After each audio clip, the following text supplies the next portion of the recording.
अस्सलाम वालेकुम। इस वीडियो में हम पढ़ेंगे myopia which is also known as near sightedness और short sightedness. It is basically refractive error जिसमें parallel rays of light entering the eye are focused in front of the retina while accommodation is at rest. उन्होंने दिखाया हुआ है। इसकी जो टियोलॉजी है basically hypermetropia की ऑपोजिट होती है। जो कर्वेचर मायोपिया होता है it occurs due to increase in the curvature of a cornea और द लेंस। हमने हाइपरमेट्रोपिया में पढ़ा था कि डिक्रीज हो जाता। एक्साइल मायोपिया में there is increase in axial length of the eye, जो कि हमने हाइपरमेट्रोपिया में पढ़ा था डिक्रीज हो रही थी। इंडेक्स वाले में there is change in refractive index of the lens, example in nuclear sclerosis.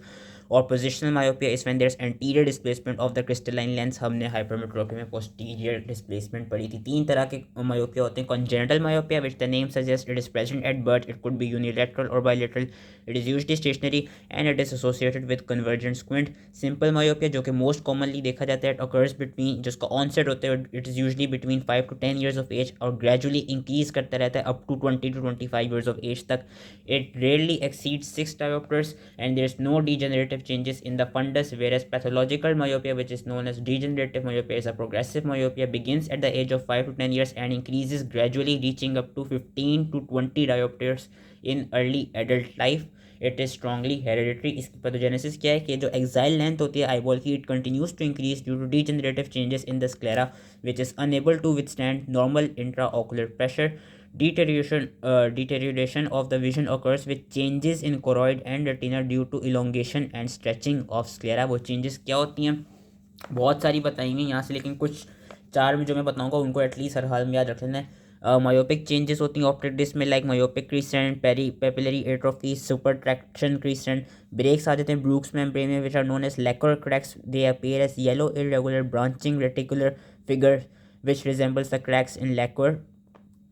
Choroidal neovascularization हो जाती है which is due to vascular growth from choroid to sub retinal space due to breaks in Bruch's membrane. Foster Fuchs spot बनते हैं। These are your dark pigmented lesion in the macula due to haemorrhage and pigmentation, जो उन्होंने यहाँ पे दिखाए हुए भी हैं।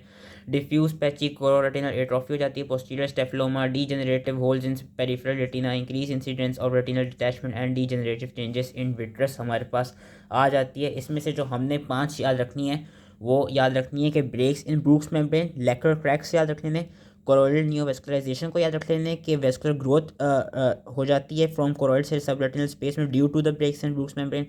फॉस्टर फूक स्पॉट याद रख लेने, पोस्टीरियर स्टेफिलोमा याद रखना है और इंक्रीज इंसिडेंस और रेटिनल डिटैचमेंट याद रखना है। और ये 5 चीज़ें इसलिए मैं करा रहा हूँ क्योंकि ज़्यादातर यही कॉम्प्लिकेशंस होती हैं। कॉम्प्लिकेशंस क्या होती हैं? Posterior staphyloma, choroidal neovascularization and macular haemorrhage, retinal detachment और ग्लोकोमा, ये ऐसी कॉम्प्लिकेशंस होती हैं। तो ये जो 5 मैंने चेंजेस बताई थी इनको याद रख लेना है according to your pathological myopia. Clinical features क्या होते हैं? ब्लड विजन होता है, डिस्टेंस ब्लड विजन होता है कि दूर की चीज़ें नहीं नज़र आ रही होती, करीब की चीज़ें सही से नज़र आ रही होती हैं। दूर की बेसिकली आई साइट को ख़राब होने को मायोपिया कहते हैं। हाफ पेरेंट्स कंप्लेन करते हैं कि उनके चिल्ड्रन की हाफ शटिंग हुई हुई है आइज़ की। इंटरमिटेंट डाइवर्जेंट स्क्विंट या कभी कभी कांस्टेंट डाइवर्जेंट स्क्विंट भी हमको मिलता है। साइंस के होते हैं? विजुअल एक्विटी रिड्यूस्ड होती है, आई बॉल्स प्रोमिनेंट होती है, एंटीरियर चैम्बर डीप होता है। फंडस एग्जामिनेशन में अगर तो सिंपल मायोपिया हुआ तो फंडस नॉर्मल होगा, अगर पैथोलॉजिकल हुआ तो डीजेनरेटिव मायोपिक चेंजेस नजर आ रही होंगी। ए स्कैन में हमको इंक्रीज एक्साइल लेंथ मिलती है और डायग्नोसिस के लिए हम ए स्कैन, रेटिनोस्कोपी और कॉर्नियल टोपोग्राफी करते हैं। ट्रीटमेंट में हम नॉन सर्जिकल मेथड में कॉन्केव लेंस देते हैं, वेयर सर्जिकल मेथड्स जो उन्होंने यहाँ बताए हुए हैं उनमें मेन उनके नाम भी अगर याद रख लें तो बहुत है। जो अंदर की डिटेल है वो उतनी उससे याद नहीं रखनी, सिर्फ कुछ इंपॉर्टेंट पॉइंट्स याद रखने होंगे।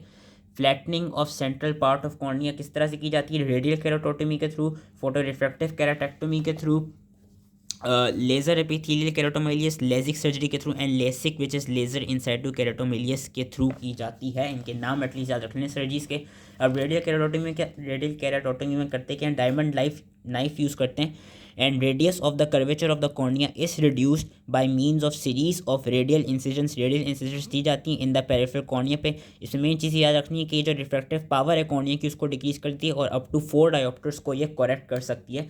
फोटो रिफ्रैक्टिव केराटेक्टोमी में ये याद रखना है कि एक्साइमर लेज़र यूज़ करते हैं, जो सेंट्रल कॉर्नियल सर्फेस है वो एब्लेट कर दी जाती है एंड ये देखा गया कि ablation of 10 micrometre of corneal stroma will correct approximately 1 dioptre of myopia.